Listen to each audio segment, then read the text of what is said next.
Henry was at the works, the other engines had to help with the flying kipper too. This is a special train of vans filled with boxes of fish, which goes to markets in London and other places on the mainland.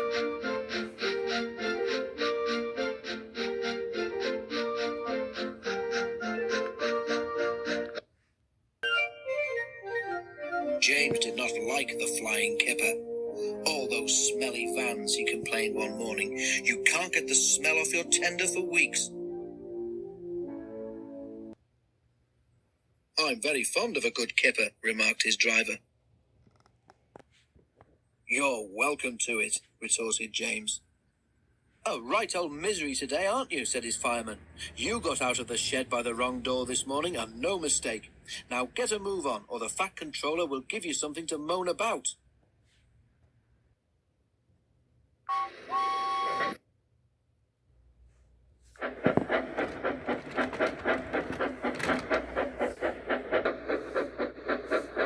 Groaning horribly on the curves, James went slowly down to the harbour.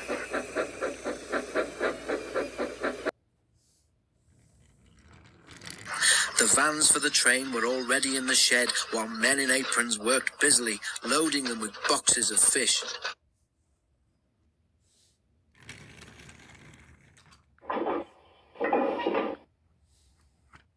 "Pooh," said James, wrinkling his nose. James was coupled to the vans. He had not been waiting long when a forklift truck laden with fish boxes rounded the corner and came towards him. Another, hurrying away for a new load, came too fast in the opposite direction. The loaded one swerved to avoid the other one, and its heavy load shifted. 6 full boxes slipped from the top of the pile and burst open on the rails in front of James.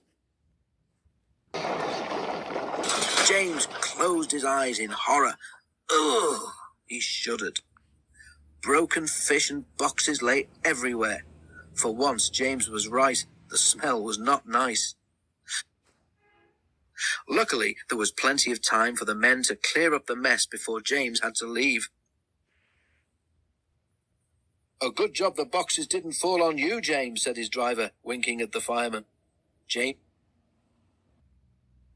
James shuddered again.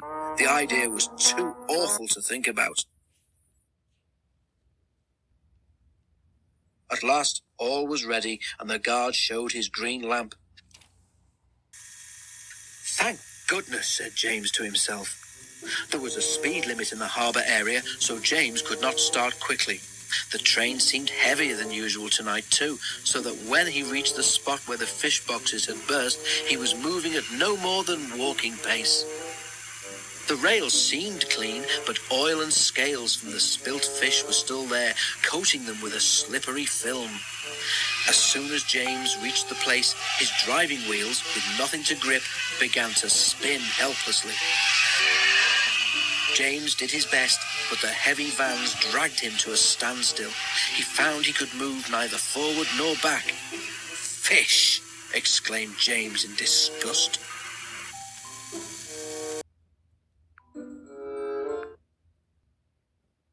Men brought hoses and washed the rails. James grew very wet and uncomfortable. Then they put sand on the rails in front of each driving wheel, and James was at last able to move his train. He was very late, but at least he was off the fish quay. To say he was glad would be putting it mildly.